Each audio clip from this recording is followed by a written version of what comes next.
The file you are about to hear has been thoroughly scrutinized by the Ethics Committee and approved by the O5 Council for release to trusted associates of the Foundation. This is SCP Unredacted.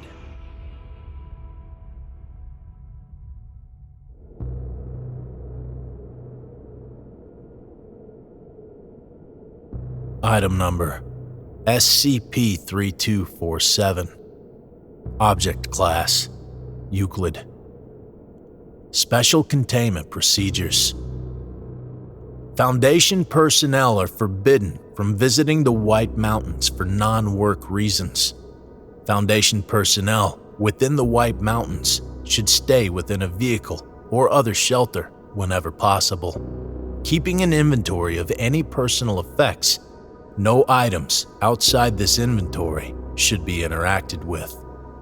Individuals lost to the anomaly are to be given an appropriate cover story for their deaths, which must take additional injuries sustained during their descent into account. Efforts to locate the remaining victims of the anomaly are ongoing. Description: SCP-3247 is a phenomenon that manifests when an individual touches an object at an altitude above 240 meters from sea level within the boundaries of the White Mountains. These objects share few common physical characteristics, but share similarities such as: the object is identical to a common man-made item. The object is not obstructed by any other object from above. The object has no owner, despite the fact that in most cases, it is identical to someone else's personal effects. Upon touching an object capable of triggering the anomaly, the victim is pulled upward at a speed of about 10 kilometers per second. Video evidence of the event suggests the individual and associated object remain physically unaffected by the speed of the ascent through unknown means. Upon reaching the border of the stratosphere, both the affected object and the individual disappear from view, becoming undetectable by any means. The anomaly was first discovered in 1977 when the following footage was captured by a security camera placed in a gas station in Lincoln, New Hampshire. 9:39 p.m. A 1966 Chevrolet Fleetside pulls into an open parking space. POI 3247-1 steps out of their car and exits the view of the security camera. 9:40 p.m. The person of interest enters the convenience store. The cashier looks at him as he enters, but quickly returns to staring off into space. The person of interest begins to look up and down the shelves. 9:41 p.m. An object falls out of the sky and onto the roof of the driver's side of the person of interest's car. Despite the fact that the object fell from an unknown height, it does not bounce or move after hitting the roof of the car. 9:43 p.m. The person of interest buys a bag of ice and 2 packages of Reese's Pieces, then exits the store. 9:44 p.m. The person of interest enters into view of the outside security camera. He throws the bag of ice into the back of his truck. He is about to enter his car when he sees the object on the roof. He touches the object. They both disappear, a single smear frame indicating they moved upwards. 9:44 p.m. to 5:35 a.m.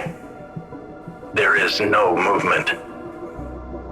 5:35 a.m. The person of interest falls into view, dead. The impact sets off the car's alarm system, but the corpse does not appear to move in any way after impact.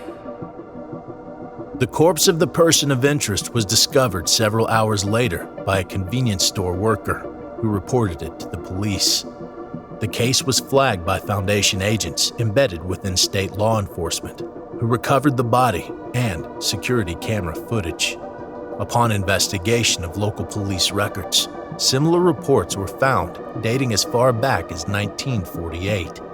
There are currently 621 unusual deaths and 53 missing person cases connected to the anomaly. Posthumous examination of the bodies indicates trauma consistent with the drop from 200 feet, but the cause of death in all victims has been found to be hypoxia. Additionally, all subjects have retinal damage, burst eardrums, and signs consistent with brain hemorrhaging. All recovered subjects are drenched in a liquid that has been found to be composed of a mixture of human tears, blood, wine, and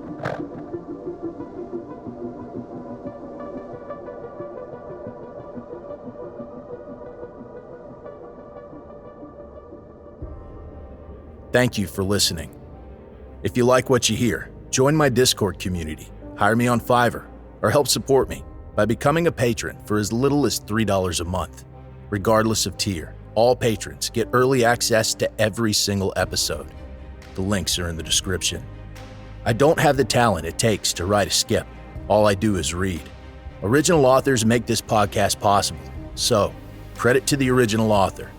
Their link's in the description. Show them some love as well. Consider becoming a member of the SCP Wiki. Upvote their work and maybe write a skip of your own. Maybe I'll read it here someday. You never know if you never try. The content of this podcast and content relating to the SCP Foundation, including the SCP Foundation logo, is licensed under Creative Commons Sharealike 3.0, and all concepts originate from scpwiki.com and its authors.